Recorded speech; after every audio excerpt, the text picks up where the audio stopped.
All India youth Congress के अध्यक्ष,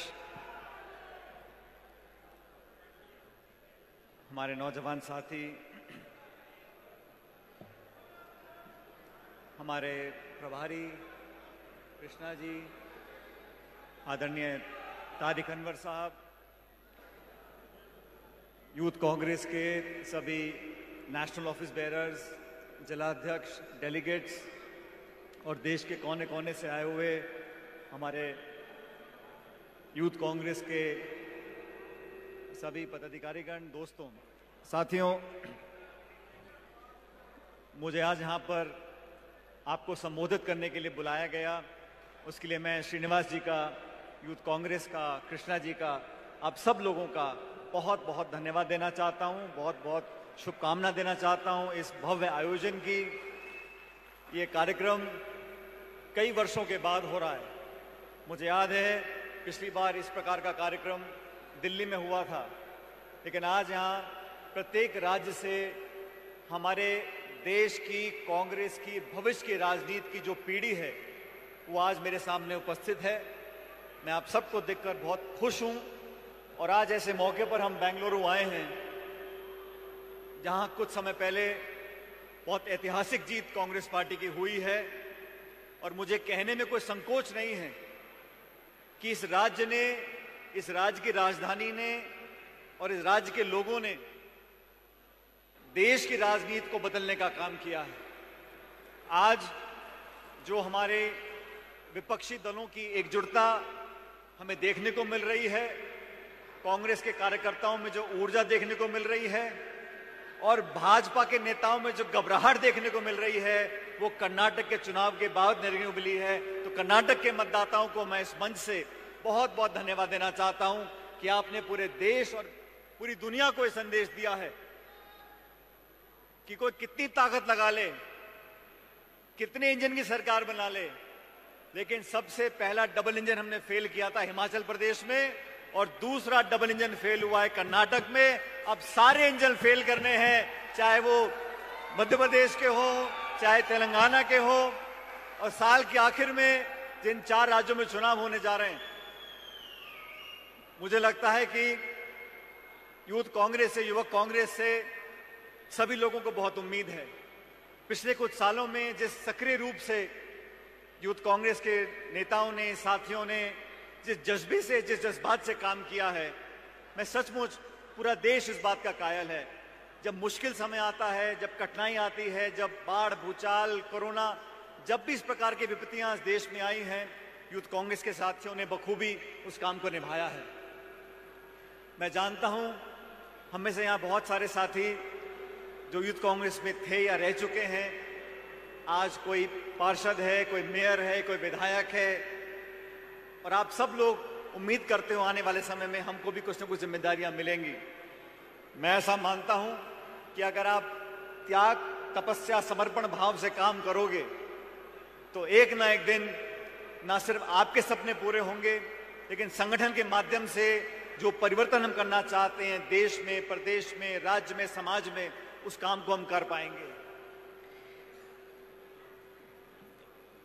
मेरे को राजनीति में लगभग 22 साल हो गए और इन 22 सालों में मुझे कांग्रेस पार्टी ने बहुत सारे अवसर दिए।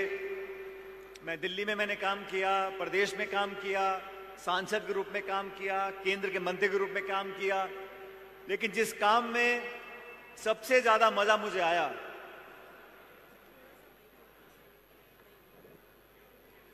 अब ठीक है, जिस काम को करने में मुझे सबसे ज्यादा आनंद आया, सबसे ज्यादा संतोष मुझे अगर मिला, तो मेरे वो 5 साल जब मैं प्रदेश कांग्रेस कमेटी का अध्यक्ष था, राजस्थान में विपक्ष में हम लोग थे, वो 5 साल।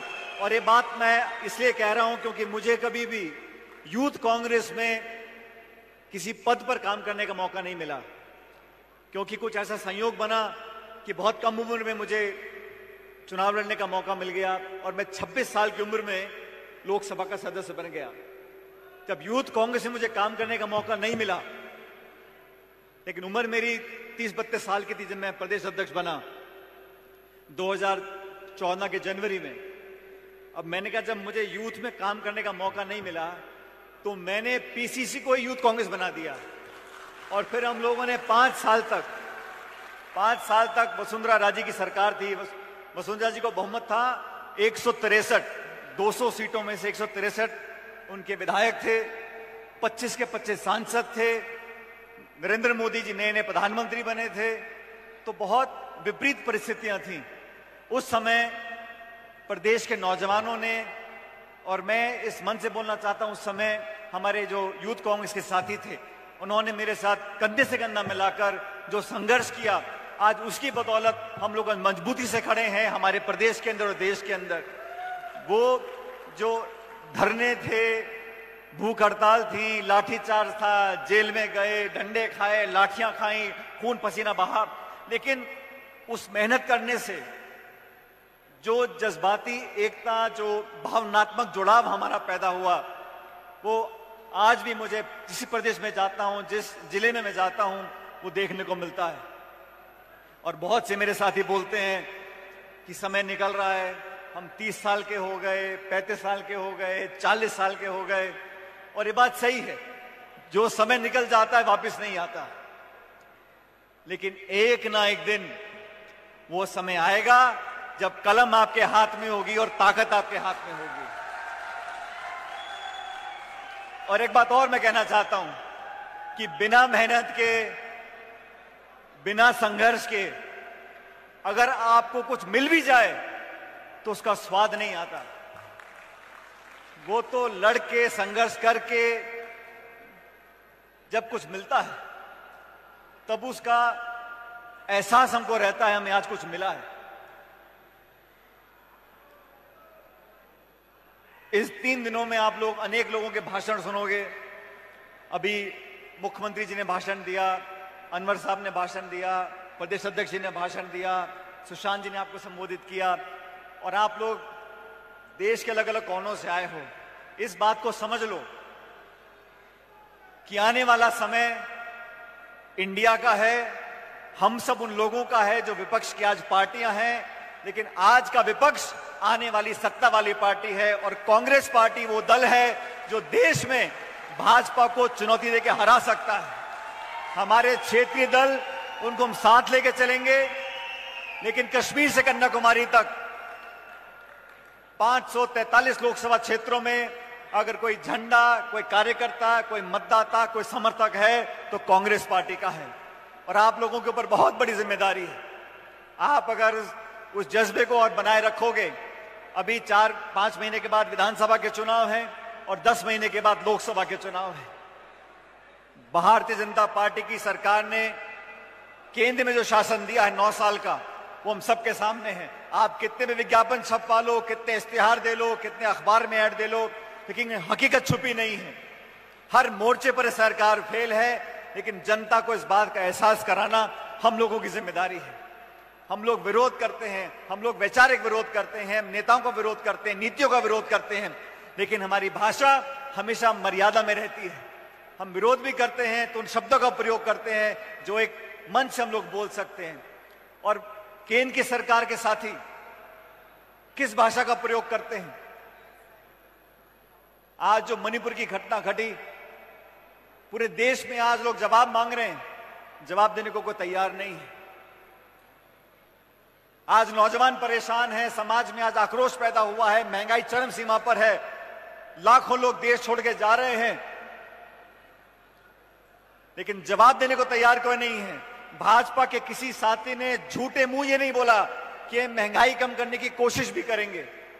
हर मोर्चे पर जो सरकार फेल हो उसको बेनकाब करने का काम युवक कांग्रेस का है, आप लोगों का है, हम लोगों का है। और मैं इस मन से बोलना चाहता हूं साथियों, अपनी बात को रखना, मुद्दों के लिए संघर्ष करना, नौजवानों की बात को रखना, ये आपका, मेरा, हम दोनों का धर्म है और कर्तव्य है।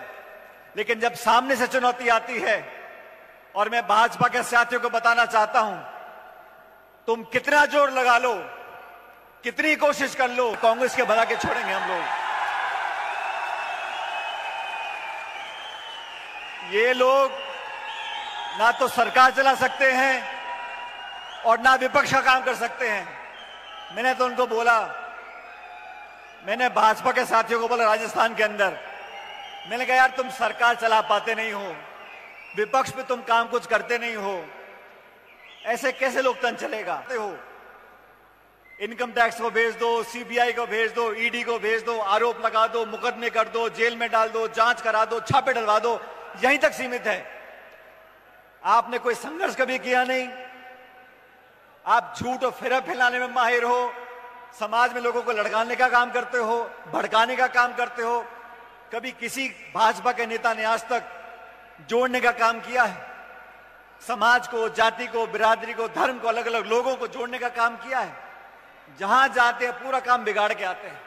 फिर कांग्रेस के लोग जाएंगे, मामले को समझाएंगे, मरहम लगाएंगे, भाईचारा पैदा करेंगे, एक दूसरे में प्यार की मोहब्बत की बात करेंगे। ठीक वही बात जो राहुल जी बोलते हैं। कर्नाटक में जो आज परिणाम आए हैं,